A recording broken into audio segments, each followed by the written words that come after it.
Hello everyone. आज की इस वीडियो में हम बात करने वाले हैं doctrine of separation of power. ठीक है।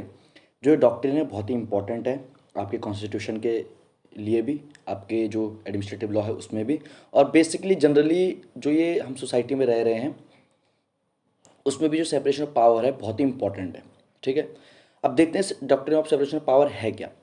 तो doctrine of separation of powers can be traced to Aristotle, मतलब ये उनके टाइम पे देखी जा सकती है जब एरिस्टोटल वगैरह थे, उनके टाइम पे सेपरेशन ऑफ पावर को देखा जा सकता था, उसे ढूंढा जा सकता था। But it was formulated for the first time by the French jurist Montesquieu. पर ये फर्स्ट टाइम इसको फॉर्मुलेट किसने किया, इससे फाउंड किसने किया, इससे बनाया किसने? ये था आपके जो फ्रेंच जूरिस्ट थे, मॉन्टेस्क्यू। अब इंडिया के पर्सपेक्टिव में क्या है, in India we have three organs to function properly. हमारे पास तीन ऑर्गन होते हैं, जो गवर्नमेंट के ऑर्गन होते हैं वो थ्री ऑर्गन होते हैं। पहला है आपका एग्जीक्यूटिव। एग्जीक्यूटिव का काम क्या होता है? To implement the law. उनका काम होता है लॉ को इम्प्लीमेंट करवाना, यानी कि जो अथॉरिटीज़ होती हैं, डीएम हो गया, पुलिस हो गया, जो अथॉरिटीज़ है उनका काम है जो लॉ बना हुआ है उसको इम्प्लीमेंट करना, करवाना। सेकंड आपका जुडिशरी। जुडिशरी काम है टू इंटरप्रेट द लॉ, जो लॉ बना हुआ है उसकी व्याख्या करना, उसको उसको मतलब उसको अच्छे से समझना, पढ़ना। ठीक है। उसको कोई गलत लॉ बना हुआ है उसको भी देखना, कोई सही लॉ बना हुआ है उसको भी देखना, तो उसको इंटरप्रेट करना, लॉ को बताना कि ये है क्या। ठीक है, सही है या गलत है। तीसरा पॉइंट है आपका लेजिस्लेटिव। लेजिस्लेटिव का काम तो आपको पता ही है, to make the law. Law कौन बनाता है? लॉ बनाता है लेजिस्लेटिव।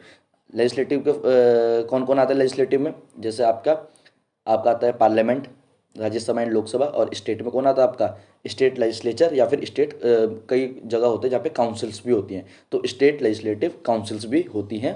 तो स्टेट में दो बॉडीज होती हैं जो लॉ बनाती हैं। ठीक है। Separation of power means all these three organ should not interfere in the working of each other. अब सेपरेशन ऑफ पावर का जो बेसिक जो मतलब है वो क्या है? उसका मतलब ये है जो ये तीन ऑर्गन है आपके, ये तीनों के तीनों एक दूसरे के काम में इंटरफेयर ना करें। यानी कि एग्जीक्यूटिव का काम जो है वो करे, लेजिस्लेटिव का काम लॉ बनाने का है वो लॉ बनाए, जुडिशरी का काम है इंटरप्रेट करना, वो इंटरप्रेट करे। ठीक है। तो ये है सेपरेशन ऑफ पावर, यानी हर किसी के पास अपनी अपनी सेपरेट पावर मौजूद है। अब मॉन्टेस्क्यू जी क्या बोलते हैं? According to Montesquieu, power are of three kinds, legislative, executive and judicial. आपको पता चल चुका है ये कि जो पावर होती है वो तीन टाइप की होती हैं, and that each of these power should be vested in a separate and distinct organs. और जो तीनों पावर होती हैं, लॉ बनाने की, लॉ को एग्जीक्यूट करने की और लॉ को इंटरप्रेट करने की, ये तीनों की तीनों पावर सेपरेट सेपरेट ऑर्गन्स में होनी चाहिए। ठीक है। या ऐसा नहीं होना चाहिए कि जो लॉ बनाने की पावर भी मेरे हाथ में है, उसको इंप्लीमेंट करने की पावर भी मेरे हाथ में है, और उसको इंटरप्रेट करने की पावर भी मेरे हाथ में है। ठीक है, ऐसा नहीं होना चाहिए। पुलिस जो एग्जीक्यूटिव है उसमें पुलिस आ गई तो इंप्लीमेंट करने का काम आ गया पुलिस का। जुडिशरी इंटरप्रेट करने का काम है जज का। और लेजिस्लेटिव लॉ बनाने का काम किसका है? एमपीज, एमएलएज, मतलब जो होती हैं बॉडी, जो जिनको हम चुन के भेजते हैं, उनका काम है लॉ बनाने का। ठीक है। तो थ्री डिफरेंट डिफरेंट ऑर्गन हो गए। ठीक है। और थ्री ये सेपरेट भी हैं एक दूसरे से। तो आई होप आपको ये समझ में आ गया होगा। On any two of them, अब सॉरी आगे से पढ़ता हूँ, distinct organs for if all these powers on any two of them are united in the same organ और individual, there can be no liberty. तो सिंपल से ये क्या कह रहा है? ये कह रहा है कि अगर इन तीनों में से कोई भी दो पावर या तीनों पावर या फिर दो पावर किसी एक बंदे में या किसी एक ऑर्गन में अगर ये होती हैं तो क्या नहीं होगा? There can be no liberty. Liberty यानी कि फ्रीडम वगैरह नहीं मिलेगा लोगों को, सिटीजन्स को फ्रीडम नहीं मिल पाएगा, लिबर्टी नहीं मिल पाएगी। समझ में आ गया आपको? ये कह रहा है कि अगर लेजिस्लेटिव की या लेजिस्लेटिव, एग्जीक्यूटिव और जुडिशियल पावर, अगर ये तीनों पावर किसी एक ऑर्गन में या किसी एक इंसान में अगर ये दे दी जाती हैं तो क्या नहीं होगा? लिबर्टी नहीं मिलेगी, फ्रीडम नहीं मिलेगी। सिमिलरली ये कह रहे हैं कि अगर इनमें से कोई भी दो पावर, ये तीन पावर की बात नहीं कर, अगर दो पावर भी किसी को दे देते हैं तब भी लिबर्टी नहीं मिल पाएगी सिटीजन्स को। ठीक है। आई होप आपको ये समझ में आ गया होगा। अब बात करते हैं according to Wade and Phillips, ये भी जूरिस्ट थे भाई जी। The theory of separation of power signifies the following three different things. ये कहता है जो जो सेपरेशन ऑफ पावर जो थ्योरी है, ठीक है, ये तीन चीज़ें बताती है। क्या बताती हैं भाई? पहली बताती है that the same person should not form part of more than one of three organs of the government. मैंने आपको पहले भी बता दिया है कि कोई भी एक पर्सन या कोई भी एक जो पर्सन है वो इनमें से जो 3 ऑर्गन होते हैं इनमें से किसी भी 2 ऑर्गन का एक से ज़्यादा मतलब एक से ज़्यादा ऑर्गन का पार्ट नहीं होगा। यानी कि पुलिस वाला जज नहीं हो सकता भाई, ठीक है। सेम पुलिस वाला लॉ नहीं बना सकता भाई, ठीक है। तो आपको समझ में आ रहा है कि एक बंदा सिर्फ एक ही ऑर्गन का पार्ट रहेगा, ना कि बाकी 2 ऑर्गन का पार्ट बिल्कुल भी नहीं रहेगा, ठीक है। सेकंड पॉइंट आपका that one organ of the government should not control और interfere with the exercise of function of another organ. आपको समझ में आ गया, ये कह रहा है कि कोई एक भी ऑर्गन, चाहे एग्जीक्यूटिव हो, जुडिशरी हो, लेजिस्लेटिव हो, ये ऑर्गन्स हैं, 3 ऑर्गन हैं, इनमें से कोई एक भी ऑर्गन बाकी 2 ऑर्गन के फंक्शन में इंटरफेयर नहीं करेगा या फिर उनके फंक्शन को कंट्रोल नहीं करेगा, ठीक है। थर्ड पॉइंट आपका that one organ of the government should not exercise the function of another. पहले था इंटरफेयर नहीं करेगा, अब ये कह रहा है कि कोई भी एक ऑर्गन किसी भी दूसरे ऑर्गन के फंक्शंस को परफॉर्म नहीं करेगा, एक्सरसाइज नहीं करेगा, ठीक है। आई होप आपको ये समझ में आ गया होगा। The minister should not have legislative power, ठीक है। जो मिनिस्टर्स होते हैं उनके पास लेजिस्लेटिव पावर नहीं होती है, ठीक है। पावर किसके पास होती है? पार्लियामेंट में। अब पार्लियामेंट किसके पास होती है? आपकी राज्यसभा और लोकसभा है। और राज्यसभा लोकसभा में कौन है? आपके मेंबर ऑफ पार्लियामेंट है। लोकसभा के रिप्रेजेंटेटिव हैं मेंबर ऑफ लोकसभा, और राज्यसभा में मेंबर ऑफ राज्यसभा। ये लोग मिलके कानून बनाते हैं। अगर स्टेट की बात करें तो स्टेट के एमएलएज और स्टेट जो लेजिस्लेटिव जो काउंसिल में जो चुन के आते हैं, इलेक्टेड जो जो रिप्रेजेंट होते हैं, नॉमिनेटेड जो होते हैं, वो लोग क्या करते हैं? लॉ बनाते हैं। आई होप आपको ये चीज़ समझ में आ गई होगी। अब आगे देखते हैं। तो अब हम देखेंगे basic principle of theory of separation of power, यानी कि किन प्रिंसिपल्स पे सेपरेशन ऑफ पावर डिटरमाइन होती है, किस चीज़ पे ये लाई करती है, ठीक है। इसके पीछे सेपरेशन ऑफ पावर के पीछे क्या क्या ऐसे प्रिंसिपल्स हैं, ठीक है। पहला है no concentration of power. According to Montesquieu the power should not be concentrated in single authority. हम पहले भी देख चुके हैं कि कोई जो पावर्स होती हैं वो किसी एक इंसान या फिर एक ऑर्गन के पास नहीं होनी चाहिए, ठीक है। The concentration of powers in a single authority में लीड टू टायरनी एंड दस hampering the liberty of the people. ये क्या कह रहे हैं कि अगर जो सेपरेशन ऑफ जो सारी जो पावर्स होती हैं, अगर वो किसी एक इंसान के पास या एक अथॉरिटी के पास या एक ऑर्गन के पास होती हैं, तो वो किसको लीड करेगी? वो करेगी टायरनी को। टायरनी यानी कि अत्याचार करेगी, वो अथॉरिटी लोगों पे अत्याचार करेगी। एंड दस hampering the liberty of the people, और क्या करेगी? लोगों की लिबर्टी को हैम्पर करेगी। लिबर्टी मतलब कि यानी कि जो आपका फ्रीडम है, जो आपकी सोसाइटी में रहने की जो आपकी फ्री थॉट्स हैं, फ्री जो घूमने की स्वतंत्रता है, लिबर्टी मतलब स्वतंत्रता होती है, इंडिपेंडेंस होती है, ठीक है। वो उसके जो लोगों की जो लिबर्टी होती है उसको हैम्पर करेगी। सेकंड पॉइंट है आपका डिफ्यूजन ऑफ पावर। अभी क्या करें? डिफ्यूज ऑफ पावर, यानी कि पावर को डिफ्यूज करना। देखते हैं क्या। The separation of power implies that the power are also to be separated between the division different organs of the government. देखो बात घूम फिर के वही है। ये कह रहा है कि जो पावर होती है वो पावर जो different different organs of the government है उनमें डिफ्यूज़ होनी चाहिए, उनके पास सेपरेटली अलग अलग ऑर्गन्स के पास होनी चाहिए। तो यही डिफ्यूजन ऑफ पावर है। Every organ should have definite function. Her organ के पास उसके फिक्स फंक्शन होने चाहिए, फिक्स पावर होनी चाहिए। And must be demarcated clearly, और क्लियरली बता देना, बताई हुई होनी चाहिए कि किसके पास कितनी पावर है और किसका क्या फंक्शन है। तो आई होप आपको ये भी समझ में आ गया होगा। थर्ड पॉइंट आपका चेक एंड बैलेंस। प्रिंसिपल जो सेपरेशन ऑफ पावर है वो चेक एंड बैलेंस के बेसिस पे भी काम करता है। The theory of separation of power establish a system of check and balance. जो सेपरेशन ऑफ पावर होती है वो एक चेक एंड बैलेंस का सिस्टम भी बनाती है। कैसे? Where every organ checks that the other is not misusing its power. अब जो चेक एंड बैलेंस का जो है, इसमें ऑर्गन जो होता है, ऑर्गन के पास सर्टेन पावर्स भी दी रहती है। जो डिफरेंट डिफरेंट ऑर्गन्स हैं उनके पास कुछ ना कुछ पावर रहती है कि वो जो बाकी 2 ऑर्गन हैं उनके जो पावर का जो मिसयूज़ है उसको चेक करते रहें, एक दूसरे के ऊपर कंट्रोल रहता ही रहता है। It means that each organ exercise certain control over the other.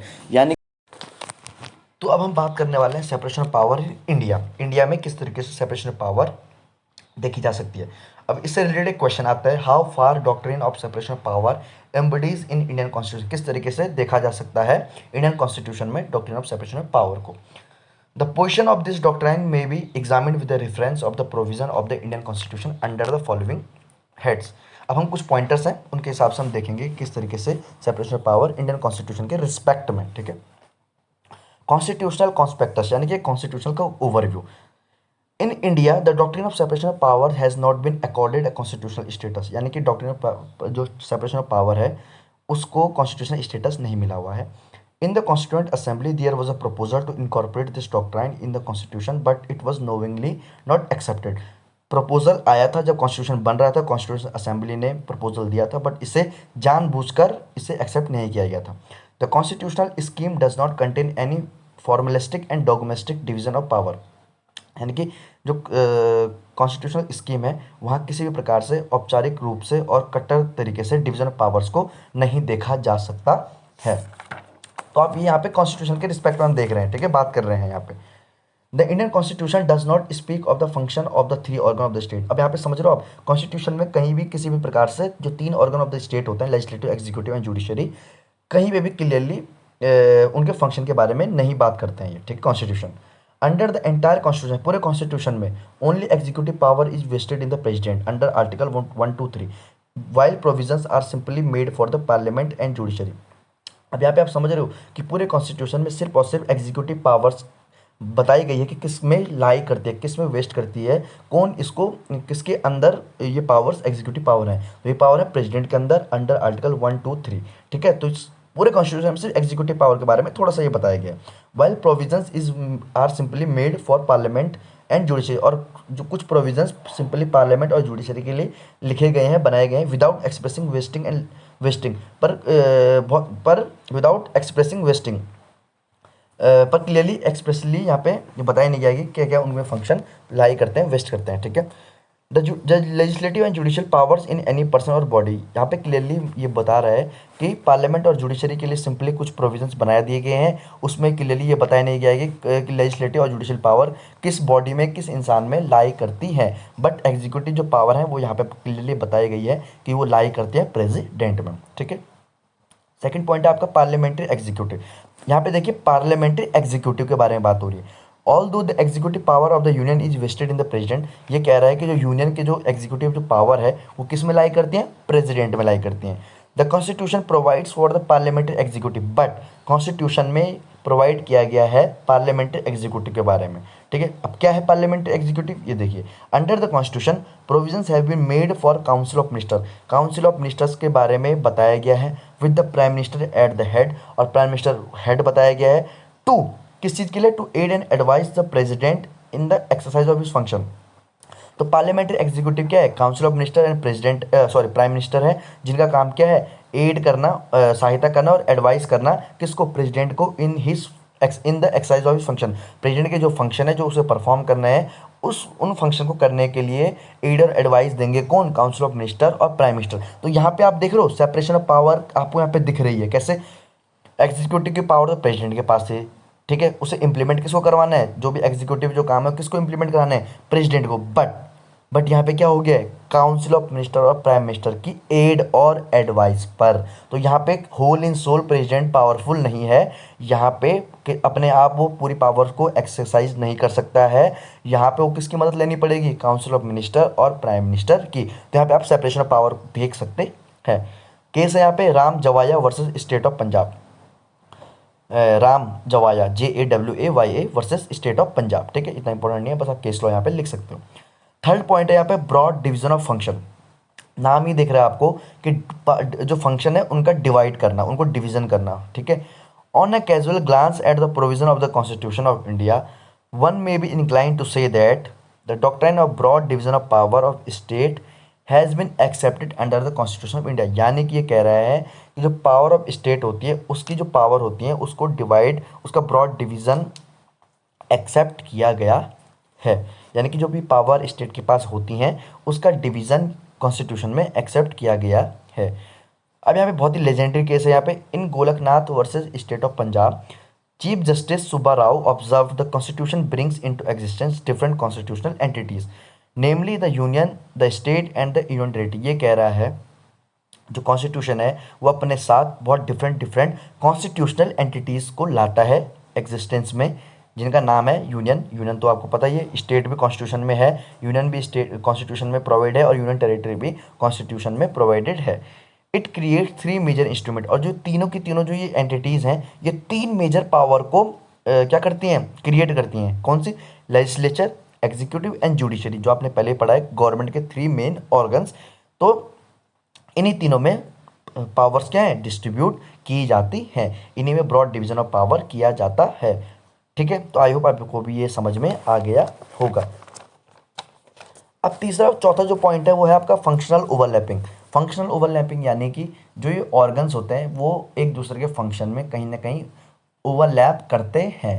आगे देखते हैं। On a perusal of constitutional provisions, it is clear that the doctrine of separation of powers has not been accepted in India in its strict sense। यानी कि क्या कह रहा है कि जो doctrine of separation of power है, यानी कि जो जो पावर होनी चाहिए वो सेपरेटली तीनों डिफरेंट डिफरेंट ऑर्गन्स में होनी चाहिए, और कोई भी एक दूसरे के फंक्शन में इंटरफेयर और ओवरलैप नहीं करेगा। बट इंडिया में ऐसा नहीं है। इंडिया में स्ट्रिक्टली डिवीजन ऑफ पावर या separation, doctrine of separation of power को एक्सेप्ट नहीं किया गया है। And their is functional overlapping, और वहाँ पे क्या है, कहीं ना कहीं एक दूसरे के फंक्शन को वो ओवरलैप करते रहते हैं। वो ऑर्गन्स जो गवर्नमेंट के हैं वो एक दूसरे के फंक्शन को ओवरलैप करते रहते हैं। कैसे? आगे देखते हैं। The president of India is whom the executive authority of India is vested. यानी कि जो प्रेसिडेंट है उसके उनके पास पूरी एग्जीक्यूटिव की अथॉरिटी किस पे लाई करती है, कितनी पावर जो किस पे लाई करती है, वो प्रेसिडेंट पे करते हैं। बट वो एक्सरसाइज लेजिस्लेटिव पावर, पर वो लेजिस्लेटिव पावर को भी एक्सरसाइज करते हैं in shape of the ordinance. जो ऑर्डिनेंस बनाने की जो पावर होती है, ऑर्डिनेंस भी एक प्रकार का एक्ट होता है। जब पार्लियामेंट सेशन में नहीं होती है तो कुछ इमरजेंसी केसेस पे अगर गवर्नमेंट चाहे तो ऑर्डिनेंस, मतलब विद प्रेसिडेंट के विवेक पे, प्रेसिडेंट के हिसाब से प्रेसिडेंट क्या करता है, कुछ इमरजेंसी केसेस पे ऑर्डिनेंस को फॉर्मुलेट करता है। मेकिंग पावर, यानी कि अब यहाँ पे आप देख रहे हो प्रेसिडेंट एग्जीक्यूटिव का हेड तो है, एग्जीक्यूटिव फंक्शंस तो वो परफॉर्म करवा रहा है अपने नाम पे, अपने हिसाब से, बट वो लेजिस्लेटिव फंक्शन भी परफॉर्म कर रहा है, यानी कि ऑर्डिनेंस बना रहा है। अब आगे देखते हैं। And also the judicial power, और जुडिशियल पावर को भी परफॉर्म कर रहा है। कैसे? Under article 103 clause 1 and 217 clause 3। इसमें भी कुछ जो जुडिशियल पावर है वो जो प्रेसिडेंट को दी गई है उनको भी वो परफॉर्म कर रहे हैं। तो यहाँ पे आप देख रहे हो प्रेसिडेंट एग्जीक्यूटिव फंक्शन भी परफॉर्म कर रहा है, जुडिशियल फंक्शन भी परफॉर्म कर रहा है, लेजिस्लेटिव फंक्शन भी परफॉर्म कर रहा है। तो यहाँ पे फंक्शंस का ओवरलैप है। The supreme court has the power to declare the law passed by the legislature and the action taken by the executive void. अब यहाँ पे आप देख रहे हो, अभी हमने प्रेसिडेंट की बात की, अब कोर्ट की बात कर रहे हैं हम। जो सुप्रीम कोर्ट है उनके पास भी पावर है। क्या पावर है? कि जो लॉ बनाए गए हैं पार्लियामेंट के द्वारा, लेजिस्लेचर के द्वारा, और जो एग्जीक्यूटिव के द्वारा जो भी एक्शन परफॉर्म किए गए हैं, उन सारे फंक्शन को और उन सारे लॉ को वॉइड कर सकता है, निरस्त कर सकता है, खारिज कर सकता है, if they violative any provision of the constitution, अगर वो कॉन्स्टिट्यूशन के हिसाब से नहीं है, और the law passed by the legislature, और जो भी लॉ लेजिस्लेचर के द्वारा बनाए गए हैं और एग्जीक्यूटिव ऐसे काम करता है जो उस लॉ के अकॉर्डिंग नहीं है, तो उन एक्शंस को भी जो कोर्ट है वो वॉइड कर सकती है। ठीक है, अगर वो क्या है, कॉन्स्टिट्यूशन के हिसाब से नहीं है, या फिर जो भी लॉ कानून जो भी लेजिस्लेचर के द्वारा बनाए गए हैं उनके हिसाब से जो भी परफॉर्म नहीं किए गए हैं। Even the constituent power to amend the constitution by the parliament is subject to judicial review. अब देखो, कॉन्स्टिट्यूशन को बदलने की, उसमें चेंज करने की पावर किसके पास है? पार्लियामेंट के पास है। ठीक है, लेजिस्लेटिव पावर जो है पार्लियामेंट के पास है। ठीक है, बट अगर वो क्या करते हैं, कॉन्स्टिट्यूशन को अमेंड करते हैं, यानी कि उसमें कुछ फेरबदल करते हैं, कुछ चेंजेस करते हैं कॉन्स्टिट्यूशन में। ठीक है, पावर तो है पार्लियामेंट के पास, बट वो जो पावर है वो भी सब्जेक्ट टू रिव्यू है, जुडिशियल रिव्यू है, यानी कि कोर्ट उसमें इंटरफेयर कर सकती है। अगर the court has power to declare any constitutional amendment void, वो किसी भी कॉन्स्टिट्यूशनल अमेंडमेंट को, अमेंडमेंट यानी कि चेंजेस को वॉइड कर सकती है, निरस्त कर सकती है, if it changes the basic structure of the constitution, अगर वो कॉन्स्टिट्यूशन के बेसिक स्ट्रक्चर को चेंज कर रहे हैं, वो अमेंडमेंट अगर कॉन्स्टिट्यूशन को बेसिक जो स्ट्रक्चर है उसको बदल रहे हैं। ठीक है, आई होप आपको समझ में आ गया होगा। कुल मिला के यहाँ पे बात है कि फंक्शनल ओवरलैपिंग है, एक दूसरे के फंक्शन में इंटरफेयर कर रहे हैं, करते हैं, इसीलिए स्ट्रिक्ट सेंस में सेपरेशन ऑफ पावर है वो इंडिया में अपनाया नहीं गया है। और करना भी पड़ता है यार, उनको एक दूसरे के जो फंक्शन है उनमें ओवरलैप करना पड़ता है ताकि वो एक दूसरे के ऊपर कंट्रोल रख सकें और पावर का मिसयूज़ एक ऑर्गन मतलब कोई भी ऑर्गन पावर का मिसयूज़ ना कर सके। ठीक है, अब पांचवा पॉइंट है यहाँ पे constitutional recognition of the doctrine, यानी कि किस तरीके से कॉन्स्टिट्यूशनल रिकॉग्निशन मिला है doctrine of separation of power को। The question of the constitutional recognition of the doctrine of separation of power was at length considered by the supreme court. Supreme court द्वारा separation of power को consider किया गया है, constitutional recognize किया गया है in Indira Nehru Gandhi versus Rajnarayan year 1975। इस case में जो doctrine of separation of power है उसको कॉन्स्टिट्यूशनल रिकॉग्निशन दिया गया है या देखा गया है। इन दिस केस रेस chief justice has observe that our constitutional recognise the division between three main powers of the government, यानी कि कह रहा है इस केस में हमने देखा गया है कि जो कोर्ट है वो कहता है, वो जो जज हैं वो कहते हैं कि जो हमारा कॉन्स्टिट्यूशन है उसमें अगर हम बिल्कुल डिटेल में देखें तो डिवीजन ऑफ पावर को देखा जा सकता है जो भी ऑर्गन्स हैं ऑफ द गवर्नमेंट उनमें। ठीक है, sources of doctrine of separation of powers in constituent powers under the jurisprudence the source of the doctrine of separation of power is constituent power. Constituent power क्या है? Which is amalgam of all the powers, यानी कि सारी जितनी भी power हैं, जितनी भी शक्तियाँ हैं, उन सबका मिक्स। ठीक है, when the constituent power excise power, जब भी कोई भी घटक, कॉन्स्टिट्यूएंट मतलब कोई घटक शक्तियाँ जब भी कोई भी एक पावर को एक्साइज करती है तो वो अपने साथ कंप्राइज करती है। The constituent power comprise legislative, executive और जुडिशियल पावर, वो तीनों के तीनों पावर अपने साथ एक्साइज करती है। ऐसा नहीं कि सिर्फ उसमें लेजिस्लेटिव शक्तियाँ होंगी, उसमें ये बाकी जो ये लेजिस्लेटिव और एग्जीक्यूटिव और जुडिशियल पावर तीनों ही पावर उसमें समाहित होंगी। All the powers flow from the constituent power through the two the various departments और हेड्स। ठीक है, फ्लो करती है constituent powers through the two the various department और हेड्स, यहाँ से इन बहुत सारे डिपार्टमेंट और बहुत जो भी उनके हेड्स होते हैं उनसे फ्लो करती है। The constituent power is sovereign, वो खुद में अपने आप में अपने फैसले ले सकते हैं। कॉन्स्टिट्यूएंट पावर जो है वो आज़ाद है। It creates the organs and distribute the power, और वो ऑर्गन भी क्रिएट करती है और पावर को डिस्ट्रीब्यूट भी करने का काम करते हैं जो पावर्स होती है, यानी कि लेजिस्लेटिव, जुडिशरी और एग्जीक्यूटिव तीनों पावर जिसमें होती हैं। अब अगला पॉइंट है, 7th पॉइंट है separation of power is a basic feature. अब देखो ये हम सारा जितना ये पॉइंट पढ़ रहे हैं हम सेपरेशन पावर इन इंडिया पढ़ रहे हैं और इसके अंदर कॉन्स्टिट्यूशन में कैसे कैसे हम जो सेपरेशन ऑफ पावर है उसको देख सकते हैं हम। ठीक है, 7th पॉइंट आपका separation of power is a basic feature in Indira Nehru Gandhi versus Raj Narayan year 1975। बहुत ही इंपॉर्टेंट केस लॉ है, बहुत ही ज़्यादा मतलब इम्पोर्टेंस रखता है ये केस लॉ और ये आगे भी काम आएगा आपके पास। ठीक है, Beg judge has observed that separation of power is a feature of the basic structure of the constitution। अब इन्होंने क्या बोल दिया इस केस लॉ में? इस केस लॉ में इन्होंने बोला कि जो सेपरेशन ऑफ पावर है ना वो बहुत ही इंपॉर्टेंट, बहुत ही जरूरी एक बेसिक स्ट्रक्चर है कॉन्स्टिट्यूशन का। None of the three separate organs of the republic can take over the function assign to the other.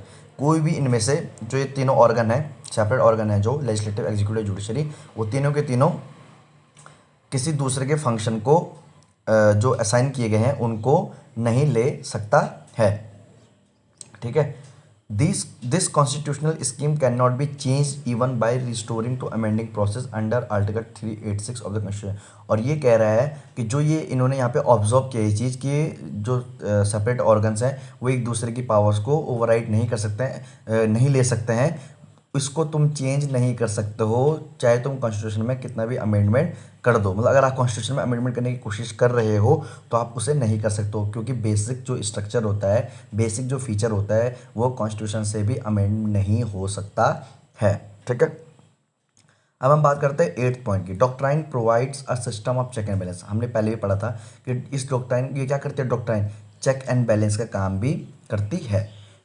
The theory of separation of powers establishes a system of check and balance where every organs check that the other is not misusing its powers। मैंने आपको पहले भी बताया था कि क्या करता है, जो तीनों ऑर्गन होते हैं कहीं ना कहीं हल्की हल्की पावर ही अपने आप में लेते हैं किसी दूसरे ऑर्गन के कंपैरिजन में, यानी कि जो लेजिस्लेटिव जो ऑर्गन है वो कंट्रोल और चेक कर सकता है किसकी पावर्स को, एग्जीक्यूटिव और जुडिशरी की पावर को। तीनों के तीनों एक एक दूसरे पे चेक एंड बैलेंस रख सकते हैं, कुछ सर्टेन पावर्स उनको दी गई हैं। It means that each organ exercise a certain control over the other, यानी कि अगर कोई मिसयूज़ कर रहा है, कोई भी ऑर्गन अपनी पावर का मिसयूज़ कर रहा है, तो बाकी दोनों ऑर्गन्स उसके ऊपर कंट्रोल कर सकते हैं, चेक कर सकते हैं और बैलेंस बना सकते हैं। Chandrachud judge also remarked that as political usefulness, the doctrine of separation of power is now widely recognized. इसकी पॉलिटिकल जो असेंस है सेपरेशन ऑफ पावर की, इसको देखते हुए जो जज साहब हैं उन्होंने बताया था कि अब इसे बहुत ही वाइडली, बहुत ही बड़े पैमाने पे इसे रिकॉग्नाइज किया जा रहा है। कंक्लूजन क्या है? In the conclusion we can cite the opinion of our supreme court express in Kesavananda Bharati case. हम यहाँ पे बता सकते हैं जो केशवानंद भारती केस में बताया गया था, that the both supremacy of constitution and separation of power are constituents of the basic structure of the Indian constitution. Supremacy of the constitution आपको तो पता ही है, और जो सेपरेशन ऑफ पावर है इसको भी बेसिक स्ट्रक्चर बोल दिया गया है अंडर इंडियन कॉन्स्टिट्यूशन। ठीक है, आई होप आपको समझ में आ गया होगा। नहीं आया होगा आप एक बार इनके नोट्स बना लीजिए। नोट्स बनाने के बाद आप धीरे धीरे इनको सेपरेटली एक एक करके पढ़ना स्टार्ट कीजिए। 110% मैं आपको गारंटी देता हूँ। मुझे भी पहले शुरू शुरू में क्या होता है ना, सुनो किसी चीज़ को, सिर्फ देखो, समझ में नहीं आता है, पर जब आप क्या करते हो, इनके नोट्स बनाना स्टार्ट करते हो, तो आपको ये बहुत ही अच्छे तरीके से समझ में आने लग जाएगा। जो मैं यहाँ पे आपको उतने अच्छे से एक्सप्लेन नहीं कर पाया हूँ, आपको खुद लिखने से, खुद नोट्स बनाने से आपको वो चीज़ भी क्लियर हो जाएगी। आई होप आपको ये समझ में आ गया होगा। अब हम नेक्स्ट जो टॉपिक होगा वो हम बहुत ही इंपॉर्टेंट है, वो भी उसके बारे में हम डिस्कस करेंगे नेक्स्ट वीडियो में। ठीक है।